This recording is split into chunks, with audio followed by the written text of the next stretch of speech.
तो एक बार फिर से आप सभी का स्वागत करता हूं। मैं हूं वास्तु कृष्ण और यह है मेरठ का number 1 Subharti Azad Hind radio 90.0 FM. मेरे साथ हमारे खास मेहमान बैठे हुए हैं चंद्र प्रकाश सैनी जी, जो कि राजस्थान से हैं। आपसे जब मेरी बात हो रही है अभी थोड़ी देर पहले गाने से पहले, सर आपने बताया बड़ा संघर्ष किया आपने जिंदगी में, भूखे भी रहे। ऐसा अक्सर हम फिल्म सितारों के बारे में सुनते समझते आए हैं आज तक कि संघर्ष किया, रेलवे स्टेशन पर सोना पड़ा, भूखे रहे। तो ये जो शुरुआती दौर का संघर्ष रहा, उसके बाद पहली बार वो क्या समय था, क्या आपने किया जब पहली कामयाबी आपको मिली? उसके बाद में वो पैसे कमाने गए थे हम तो जयपुर में। और व्यापार आदमी क्या सोचता है, उसको तो पैसे की व्यवस्था करनी होती है जी। लेकिन जब वहाँ पे हम जो काम कर रहे थे वो काम हमारा निकल पड़ा। और 2014 में हमारे साथ एक ट्रेजेडी हुई। किसी बहन के साथ अन्याय हुआ, तो वहां से टर्निंग पॉइंट हो गया ये। वहां से हम टर्निंग पॉइंट पे घूम गए और लोगों के न्याय और उनके अधिकारों के लिए लड़ने लग गए हम लोग। जहाँ भी किसी के साथ भी, चाहे वो कोई भी समाज का हो, चाहे किसी भी धर्म का हो, किसी जाति का हो, कोई भी व्यक्ति हो, इस देश का नागरिक हो, तो उनके लिए, उनके हक और अधिकारों के लिए लड़ना चालू कर दिया। फिर हमने 2016 में एक संगठन बनाया, राष्ट्रीय फूले ब्रिगेड के नाम से। इससे पहले कि हम 27 दिसंबर 2015 को पहला एक कार्यक्रम यूथ अधिवेशन कर चुके थे। वहां से हमें लगा कि अब इन पूरे राजस्थान के युवाओं को जोड़ के रखने के लिए क्या किया जाए। तो वहां से हमने एक संगठन बनाया और उस संगठन का नाम रखा राष्ट्रीय फूले ब्रिगेड। राष्ट्रीय फूले ब्रिगेड। जी। वहां से हम निकल पड़े। कारवा जब हम निकले तो अकेले थे। कई लोगों ने बहुत सारे ताने भी मारे। कोई तो यहाँ तक कि घर वालों ने भी कहा कि यार बावड़ा हो छुड़वा हमारी देसी भाषा चलती है। हाँ, ये किस रास्ते पर, क्योंकि हजम नहीं होता ना कि किस अजीब से रास्ते पर निकल पड़े हो। भाई जी। हर व्यक्ति ये चाहता है कि भाई भगत सिंह तो पैदा हो, लेकिन भगत सिंह हमारे घर में नहीं हो, वो पड़ोस के घर में हो, पड़ोसी के घर में हो। और इसी वजह से हमारे घर वालों ने भी बिल्कुल मना कर दिया कि नहीं ये नहीं चलेगा। फिर बाद में माने वो? माने कहा, जब पहली बार जब मैं उनको कहा कि मैं आंदोलन करने जा रहा हूँ। हमारे सवाई माधोपुर में एक बहन थी चंद्रकला, जिसको गोली मार दी गई। अच्छा। उसकी गोली मारी अपने पिता को बचाने के लिए, उसने गोली अपने खुद पे ले ली। अच्छा। कोई डाकू राम सिंह था। अच्छा। तो उसने गोली मारी थी, तो उसको न्याय दिलाने के लिए वो 27 दिन से संघर्ष किया, उसने 28 दिन खत्म हो गई। अच्छा। तो उसको न्याय दिलाने के लिए जब घर वालों को मैंने कहा कि भाई आंदोलन हम करने जाएंगे अब, तो आप पता है, आपको भी घर वाले कहेंगे आंदोलन करने जा रहे तो क्या स्थितियां होती है। आंदोलन में कोई मर भी सकता है, कोई जेल भी हो सकती है, मुकदमे भी हो सकते हैं, कुछ भी हो सकता है, कोई पता नहीं है। तो वहां से हमारी शुरुआत हुई जी। और उस समय हम आंदोलन करने गए, घर वालों से चोरी छुपे गए, लेकिन वहां से एक टर्निंग पॉइंट हो गया।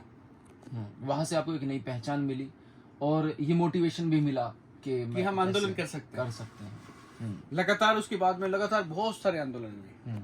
एक और शब्द सर जुड़ा हुआ, जिनके नाम पर आपने अपने संगठन का भी नाम रखा, फुले ब्रिगेड, है ना?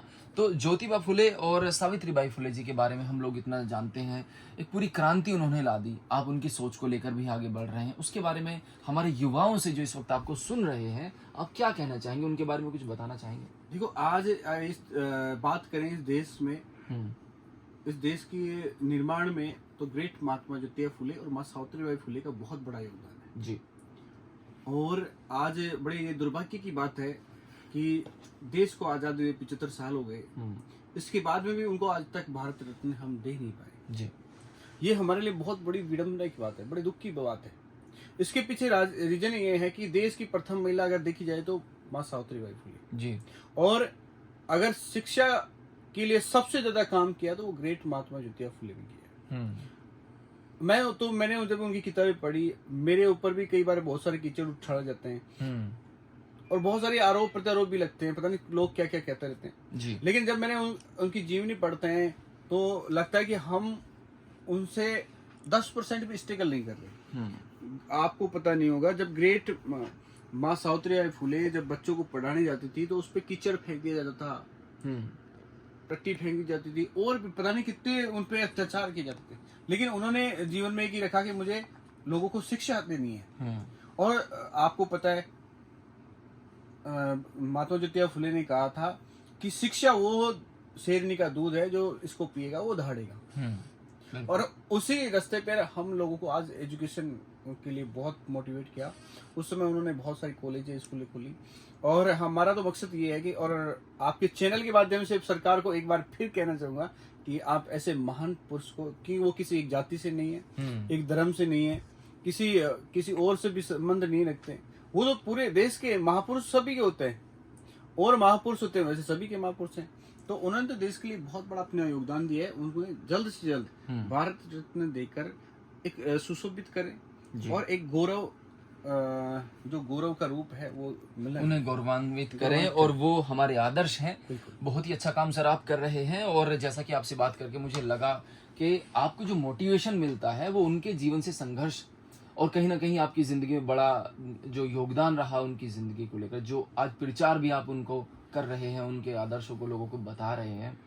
तो मैं चाहूँगा कि हमारे जो युवा पीढ़ी है, क्योंकि आने वाला भविष्य तो युवा पीढ़ी है, आप जो भी संदेश समाज में फैला रहे हैं, लोगों को जागरूक कर रहे हैं, वो क्या आपका पॉइंट है कि आप युवा पीढ़ी से क्या कहना चाहते हैं?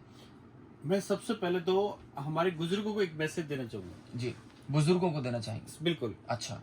मैं आपके एफएम से कहना चाहूँगा कि अगर हमारे पूर्वज, हमारे जो अपनी सीनियर है, हमारे बुजुर्ग हैं जी, अगर वो लोग अगर यूथ को सपोर्ट नहीं करेंगे और यूथ को मोटिवेट करके आगे नहीं बढ़ाएंगे तो हमारी आने वाली पीढ़ियां बेशक गुलाम पैदा होगी। जी जी। क्योंकि हम देखा है कि हमारी एक पुरानी रूढ़िवादिता बनी हुई है कि बुजुर्ग ये कहते हैं मैं सीट नहीं छोड़ूंगा, किसी भी हाल में नहीं छोड़ूंगा, बैठे रहूंगा। तो मैं उनको ये कहना चाहता हूँ कि आप अपने इस जो आपने हमेशा के लिए बना रखा है, इस रूढ़िवादिता को बनाए, आप उसको छोड़िए। आप हमारे सीनियर हैं, हमारी छत हैं, तो आप आगे हमारे सर पे बैठिए, बल्कि हमें और सपोर्ट कीजिए ताकि हम और आगे लड़ाई लड़ सकें।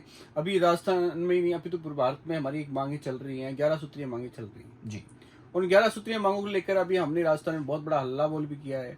अभी रिसेंटली के अंदर जयपुर शहर को हमने जाम कर दिया था मांगों को लेकर, लाठियां भी खाए, मुकदमे भी खाए, जेल भी गए, यहाँ तक कि मेरा पैर भी टूट गया था और भी हमारे बहुत सारे साथी थे उनके भी टूटे थे जी। और उसके बाद में हमारे समझौते पे बात भी हुई और सरकारों ने हमारी 4 मांगे मानी भी है जी। देखो लड़ाई तो लड़नी पड़ेगी, खुद को संघर्ष करना पड़ेगा जब ही कुछ मिलता है। वो तो कहता है, एक कहावत है कि माँ अपनी बेटे को जब दूध पिलाती है जब वो रोता है। हक और अधिकार तो छीनने पड़ेंगे, चाहे वो कोई भी हो, कैसा भी हो।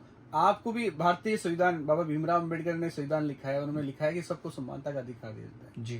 तो आपको और हमारा समानता का अधिकार है, तो अधिकार सबको सम्मान मिलने चाहिए जी। यही हमारा मोटिव है, यही लक्ष्य है। और इसके लिए पूरे भारत के यूथ मुझे इतना सपोर्ट, इतना पॉजिटिव के साथ मुझे मिलते हैं। और अभी भी मैं आपके पास मेरिट आ रहा था, जब भी लगातार रास्ते में मुझे बहुत सारे युवाओं ने प्यार दिया, सम्मान दिया, मान सम्मान दिया। इतने काबिल तो नहीं था, लेकिन इतने फूलों से, इतने गुलाबों से उन्होंने जिस तरह मेरा मान सम्मान किया, मैं उसके लिए हमेशा ऋणी रहूंगा। और जब भी वक्त मुझे मिलेगा मौका, तो उनका ये जो ऋण है मैं कर्जे समेत वापस, सूद समेत वापस चुकाने का काम करूँगा। क्या बात है, आपसे बात करके सर बहुत अच्छा लगा। आपने इतना कीमती समय हमारे श्रोताओं को दिया, हमें दिया, उसके लिए बहुत बहुत शुक्रिया। चलते चलते कोई संदेश किसी स्पेशल के लिए या किसी के लिए आप कोई संदेश देना चाहेंगे? मैं बिल्कुल इसमें संदेश देना चाहूँगा कि आज ग्रेट महात्मा ज्योतिबा फुले किसी व्यक्ति के नहीं है, किसी समाज के नहीं है, किसी धर्म के नहीं है, बल्कि वो एक महापुरुष हैं। उन्होंने इस देश को एक नई पहचान दी है, इस देश के लिए बड़ा काम किया है और उनके पदचिन्हों पर चलकर हम इस देश को एक नई पहचान दें। इस देश को, जैसे आपने लिखा, राष्ट्र प्रथम सदैव प्रथम जी। हमारे इस देश में और भी बड़ा योगदान दे, क्योंकि कल महात्मा ज्योतिबा फुले ने हमें एक कलम पकड़ाई है और उस कलम की ताकत बहुत बड़ी होती है। ये जैसे आपके हाथ में कलम है, आप साइन कर रहे हैं जी। और ये जैसे आपने कुछ भी लिख दिया, यहाँ पे साइन मार दिया, ठीक है, ठीक हो गया जी। एक कलेक्टर होता है जी, तो कलेक्टर एक साइन मार देता है, बोले इधर से रोड बननी है जी, तो रोड बन जाती है ना। एक सीएम साइन मार देता है, इधर कॉलेज खोल दो जी, कॉलेज खुल जाती है। एक पीएम एक साइन मार देता है, तो वो चाहे तो रेलवे स्टेशन बनवा देता है, कुछ भी बनवा देता है। एक पेन का साइन का ही तो काम है ना जी। तो मैं ये चाहता हूँ कि हर यूथ जेब में कलम रखना जरूर चालू कर दे। कलम के बगैर हमें ये पता ही नहीं चलेगा हमारे राइट्स क्या है। भाई राइट्स नहीं मिलेंगे तो फिर होगा क्या हम्म, भाई? भविष्य में आज कोई भी आदमी, देखो दो तरह के लोग होते हैं। जी, जैसे आपने देखे होंगे अलग अलग प्रकार के लोग होते हैं, आरोप प्रत्यारोप लगते रहते हैं। जी। लेकिन इसमें मैं ये कहना चाहूंगा, सबसे पहले राइट्स जरूरी है। हम्म, बहुत लोगों को राइट्स मिल जाते हैं, बहुत लोगों को राइट्स नहीं मिलते। हम्म, तो राइट्स जरूरी है, अपने आप को, खुद के हक और अधिकार जरूरी है, बहुत जरूरी है। उनको आपको लेने ही पड़ेंगे, वरना आने वाली पीढ़ियां आपको देखती रहेंगी, वो कहेगी हमारे बाप दादों ने क्या किया साहब। बिल्कुल सर, ये क्या बात है। चलिए सर, आपसे मिलकर बहुत अच्छा लगा, आपने इतना कीमती समय दिया। सुनते रहिए दोस्तों, आपको ये कार्यक्रम कैसा लगा जरूर बताइएगा। ये है मेरठ का number 1 Subharti Azad Hind radio 90.0 FM। हमारे साथ जुड़े रहने के लिए आप सभी का तहे दिल से बहुत बहुत शुक्रिया। जय हिंद।